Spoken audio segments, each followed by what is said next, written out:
তো দেখো আমি তেল গরম নিয়ে নিলাম প্রথমে নতুন আপু ভাইয়াদের জন্য। পরে দেখো আটা নিয়েছি, কিছু ভুট্টার গুঁড়া নিয়ে নিলাম, গুঁড়ো মরিচ, লবণ নিয়েছি, আর তোমাদের পানি নিয়েছিলাম, নিয়ে 2 কষ আটাটা কোনো করে মাখায় নিয়েছিলাম। আর এই যে চিকেনটা আধা ঘন্টা মাখায় রাখছিলাম। তো এখন চিকেনটাকে আমি দেখো প্রথমে ময়দা দিয়ে কোট করে নিচ্ছি। একবার আমি 2বার কোট দিব, এর বেশি দিব। তারপরে এই দেখো কোট কিন্তু আমি আলতো হাতে করতে হবে, বেশি জাদা দেওয়া যাবে না। পরে দেখো আমার এই যে আমি উঠায় নিলাম পানি ঝরায়।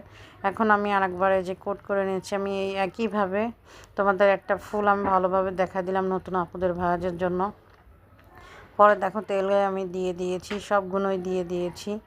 তারপরে দেখো আমি এগুলো উল্টায় দিয়ে জাল আস্তে দিয়ে আমি এই যে এই ফাঁকে এই চিকেনগুলো গেঁথে নেব। দেখো আমার ঘরে থাকার জিনিসই, টমেটো নিয়েছি, আলু নিয়েছি, আর গাজর নিয়েছি। আলুটা আমি এখন দেখাইনি, নেক্সট মানে ভুলে গেছি, আলুটা গাঁথার সময় দেখাবো।